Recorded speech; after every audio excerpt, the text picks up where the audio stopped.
The other day, I found out about a rather interesting sequence that produces a kind of non-symmetric means. So it starts with two positive real numbers, a and b, that we want to take a kind of average of, and then it iterates through a second order nonlinear recursion as follows. And what we observe is that this converges, and this converges in an oscillatory way, so that the iterates oscillate around their limit. So I'll just do a quick drawing here. If a and b are the first two iterates, let's say a smaller than b, then and this is the nth iterate, then we're going to start, let's say, with a here and then b there, and then we're going to go back down and up and down and up like this to iterate around some limit L. And in fact, the reasoning that makes it work is very generic and only relies on convexity. And so there is a much more general setting in which a similar analysis can work that I'm going to present now. And so the key observation in this sequence is to rewrite it as follows. So we rewrite un over un plus 1 times un plus un plus 1 over un plus un plus 1 un plus 1. Now the observation is that these two numbers, they belong to 0 and 1, so they're bounded between 0 and 1, and they sum to 1, because if I add them up, then they sum to 1. So this means that un plus 2 is a convex combination of un and un plus 1. I'm just writing it here. Combination of un and un plus 1. And so this implies that un plus 2 is going to lie between un and un plus 1. And by induction, we will get the boundedness and we will be able to show the variations. So now I'm just going to generalize this and we're going to do the analysis in the general case. So in fact, we can work in an arbitrary convex space. So here I'm going to take a convex subset of a linear space because it makes it easier. But so if we assume that u0 is some a and u1 is some b in some convex subset of a vector space, and un plus 2 is some 1 minus wn un plus 1 plus wn un, where wn is between 0 and 1. So here we're in the same setting as before. And just to make it work now that we are in this more general vector space, I'm going to introduce another sequence that will be between 0 and 1.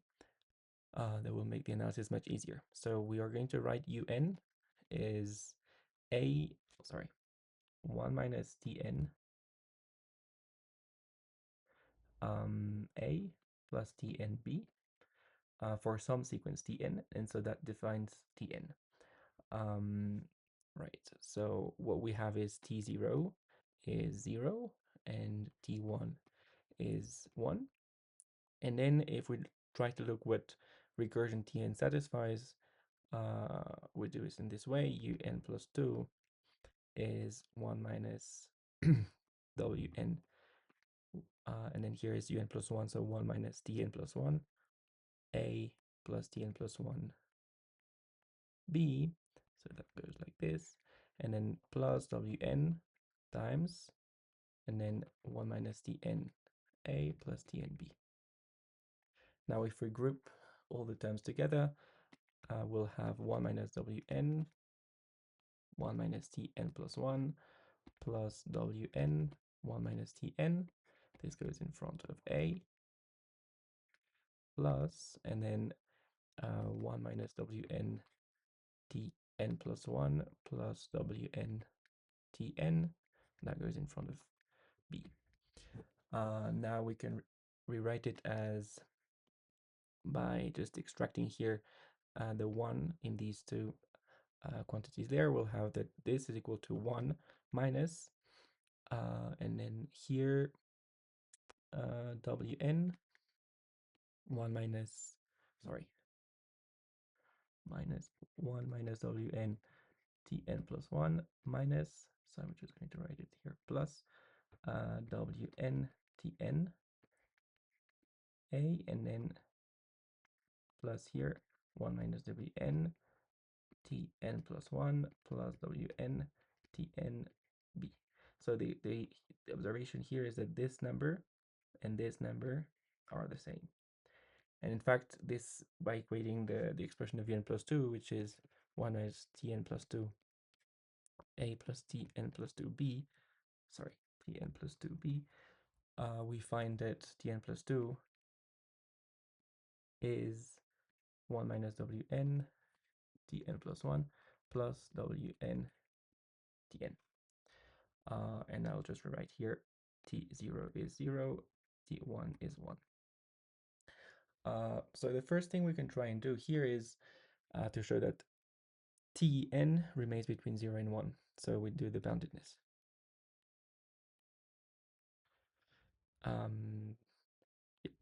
So what we can do is tn plus 2 is, let's say, tn plus wn, tn minus tn plus 1. So if tn is greater than tn plus 1, then this is going to be between tn and tn plus 1 because wn is positive, and between 0 and 1. Or it is also equal to tn plus 1 plus 1 minus wn, tn plus 1 minus tn. And so in the other case, where tn plus 1 is greater than tn, this is going to be positive. This is between 0 and 1, so this is going to stay between tn and tn plus 1. So this shows that in the general case, tn plus 2 is smaller than the max of tn plus 1, and greater than the min of tn plus 1. And by induction, this will show that tn remains between the max of t0 and t1, which is 1, and it's above the min of t0 and t1, which is 0. So that shows that tn is bounded. Now we're going to look at the variations of tn. So the first thing we can try and do is tn plus 2 minus tn plus 1. And so if we look at this expression here and we subtract tn plus 1, we find that this is equal to wn tn minus tn plus 1, and we're just going to rewrite this as minus wn tn plus 1 minus tn. And so now the sign of tn plus 2 minus tn plus 1 is minus the sign of tn plus 1 minus tn. This is because wn is between 0 and 1, so in particular it's positive. And so by induction here again, we'll find that the sign of tn plus 1 minus tn is minus 1 to the n times the sign of t1 minus t0, but this is just 1, so this is minus 1 to the n. So this is one thing. Another thing is to look at tn plus 2 minus tn. And now if we look at the expression here and we subtract the n, we find that this is 1 minus wn tn plus 1 minus tn. So here is 1 minus wn tn plus 1 minus tn. So if we take the sign again, we'll have that the sign of tn plus 2 minus tn is the sign of tn plus 1 minus tn. This is because wn is between 0 and 1, so this remains positive. And this, we've seen that it's minus 1 to the n. So in particular, t2n is going to have the sign, well, the t2n plus 2 minus t2n is minus 1 to the 2n, so it's 1. So t2n is increasing. And similarly, t2n plus 1 is decreasing. Sorry, decreasing. And they're also bounded, so the two sequences converge. So n bounded. So converge to some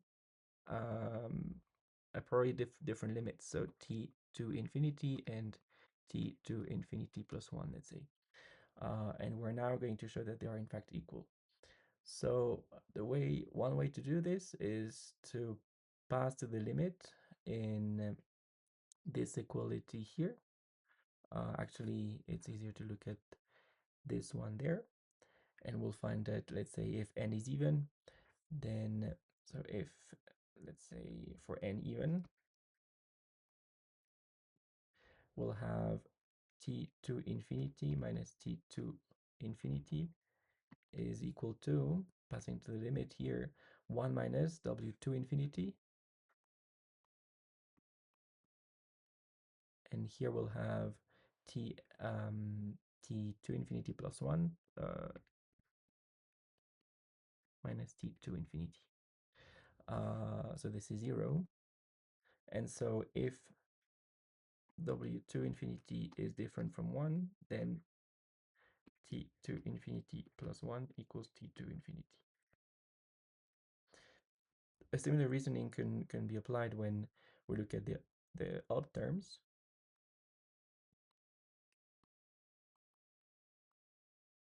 So the conclusion here is that if w2n or w2 to n plus 1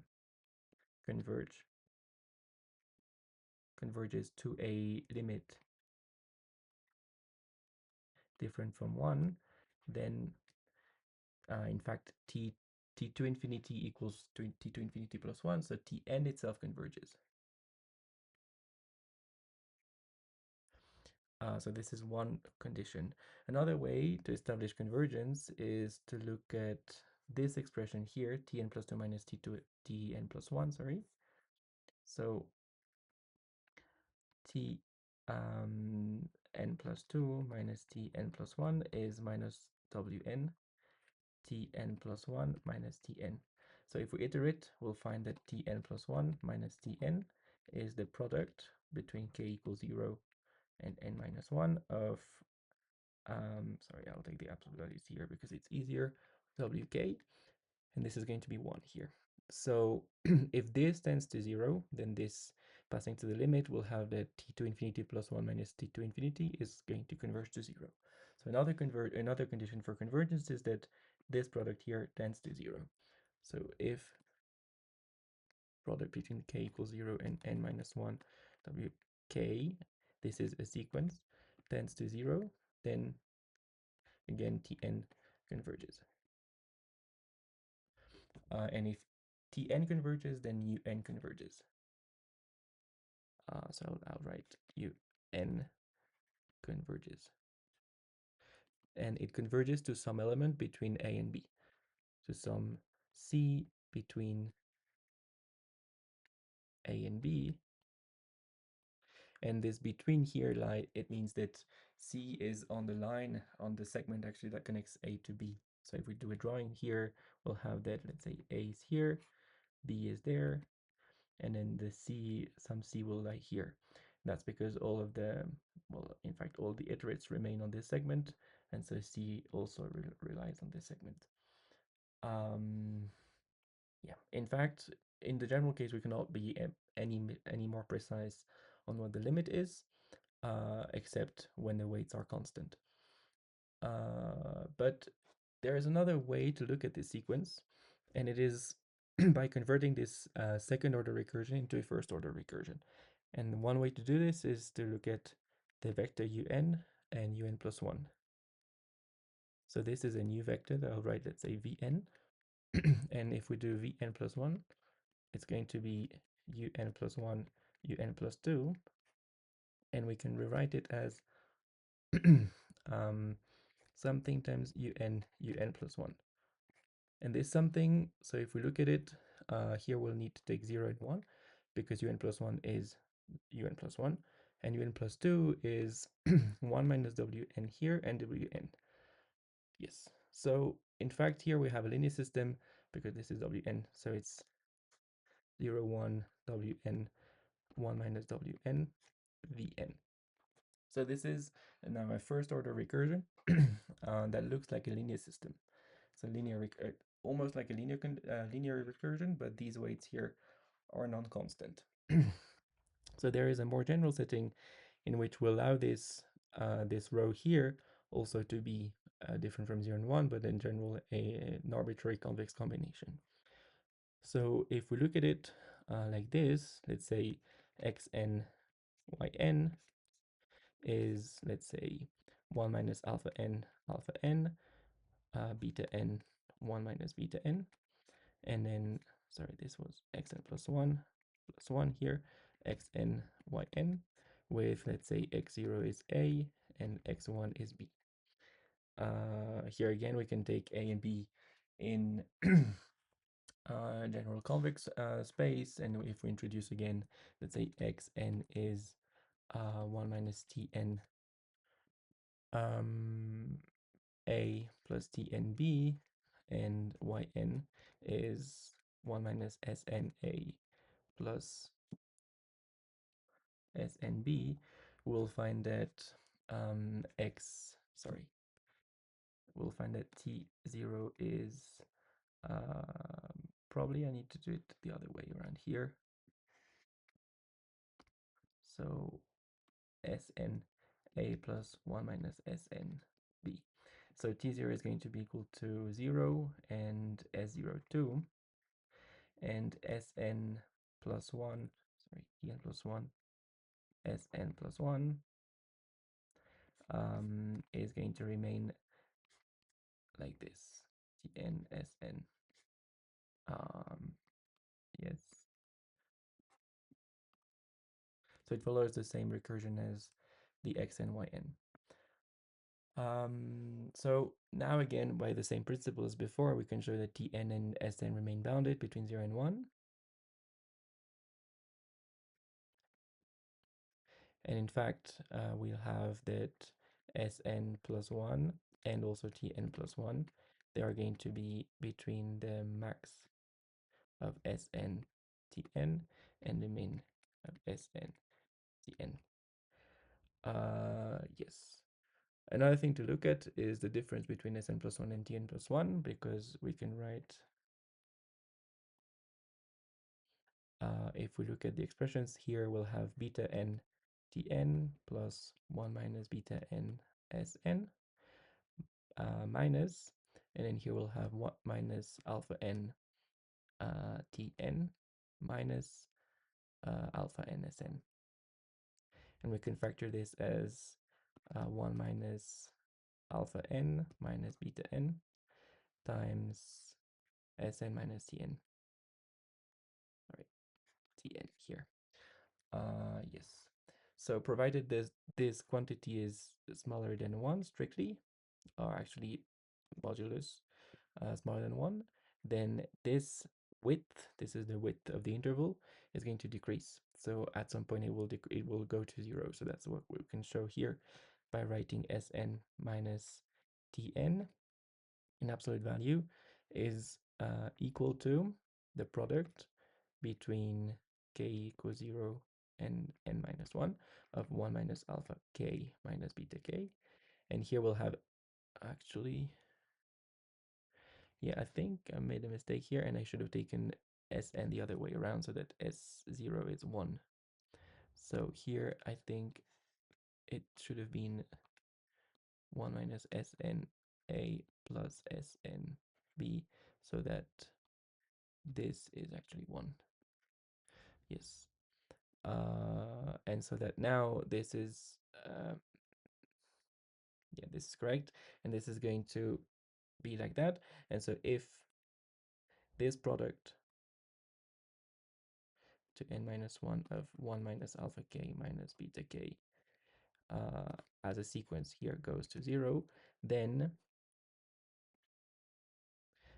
Sn minus Tn as a sequence goes to 0. And now how to establish the convergence of Sn and Tn themselves? Well, this is essentially using Cauchy sequences and this identity here, because we can iterate, and here we can go forward by some m term.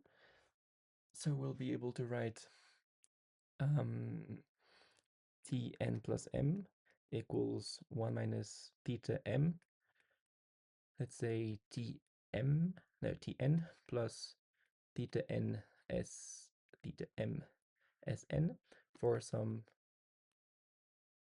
theta m in 0, 1. Sorry, this is actually closed. This is because of this inequality here. We know that we're bounded between Sn and Tn. Yes, and so now if we take Tn plus m minus Tn, this is going to be theta m times Tn minus Sn. So it's particularly it's smaller than Tn minus Sn. Sorry, Sn. And if this goes to 0, then this becomes a Cauchy sequence, and that shows that Tn converges. And the same applies to Sn. So if Tn minus Sn goes to 0, then Tn and Sn are Cauchy, so they converge.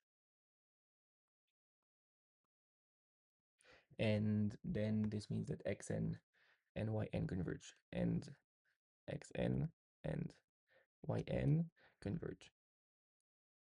Again, here we started with,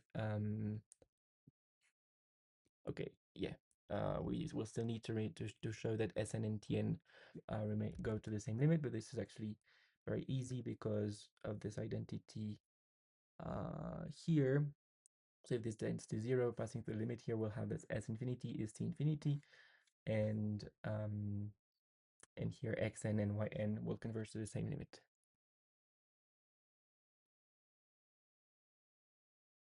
Yes. So if we do another drawing here, we'll have A here, let's say, B there, and then we'll have the Xn's andYn's that travel along this segment, and at some point they will converge to some C.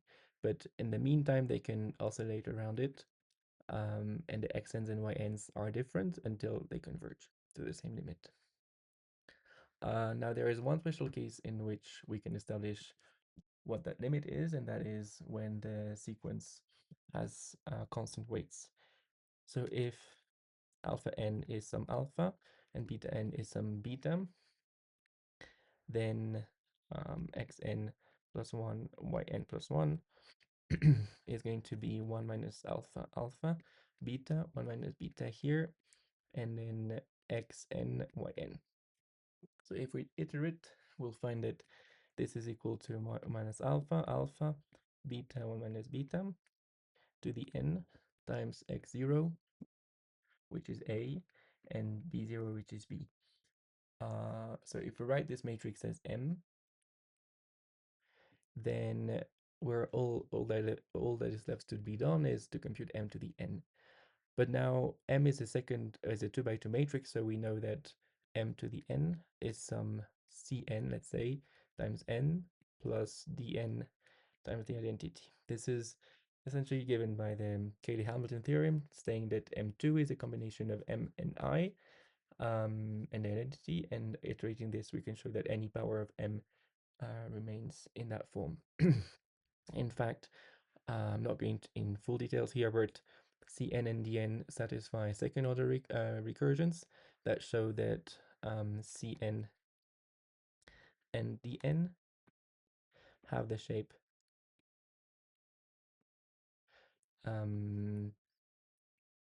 let's say constant c times lambda to the n plus d times mu to the n, where lambda and mu are the eigenvalues of M.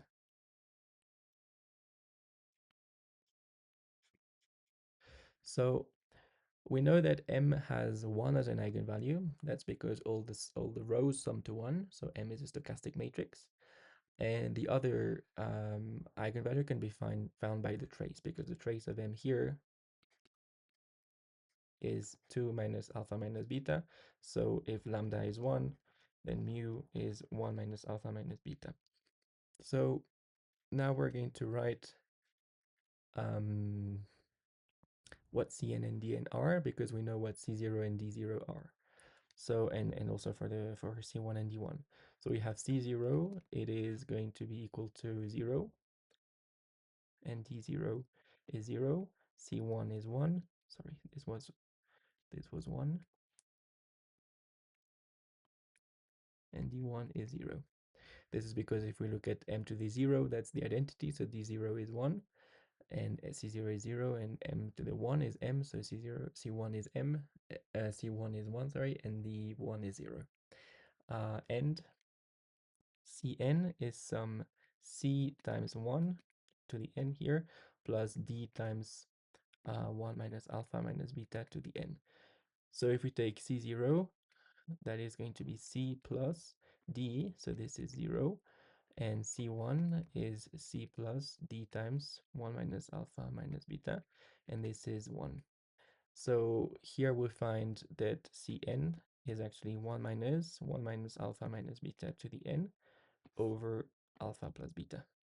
And if we do the same for dn, I'm just going a bit faster here, but this is going to be equal to something over alpha plus beta, and this something here is alpha plus beta. So in fact, the cn and the dn have to sum to 1. So it is going to be 1 minus alpha minus beta to the n plus alpha plus beta. I think minus 1. Yes. Yeah, and now if we assume that alpha plus beta minus 1 is smaller than 1, this coefficient here is going to tend to 0. So cn tends to 1 over alpha plus beta, and dn tends to alpha plus beta minus 1 over alpha plus beta. Now the other cases where we know that this is actually always smaller or equal to 1, but if it is equal to 1, then either alpha plus beta is 0 or alpha plus beta is 2. And in either cases, these are the kind of trivial cases, because in that case, m is equal to either the identity, or m is this switching matrix that just flips A and B. So there is not going to be any convergence, because either we'll alternate A and B, or we remain A and B or remain the same.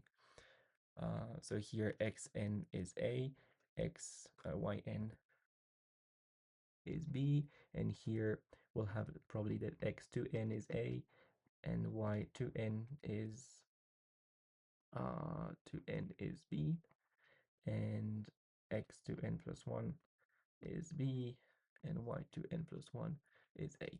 So these are the kind of edge cases which are not so interesting. So here we're going to assume that we are in this case here. So if we look at what the limit is, I'm just also going a bit faster here because it's not the most interesting computation to be done, but if we compute xn and yn as this m to the n times a and b, this is actually going to converge towards alpha b plus beta a over alpha plus beta times 1, 1, because xn and yn tend to the same limit. So that common limit is that, but let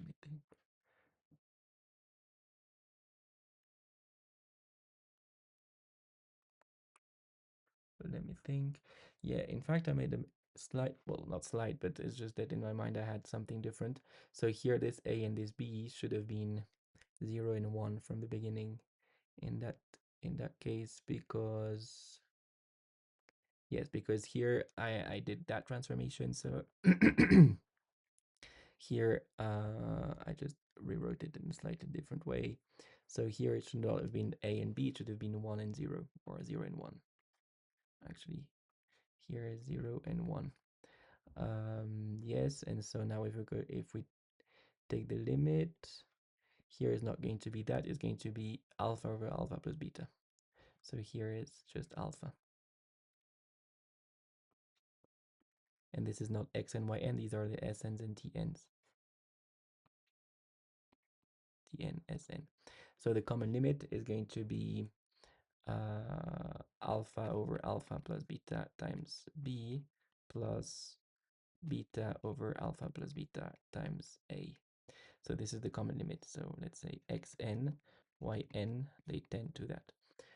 And so again, this is this is if we have A here, sorry, A here and B here, this is a convex combination here that goes here. And so now how can we relate this to Markov processes? Is by looking at this transition matrix.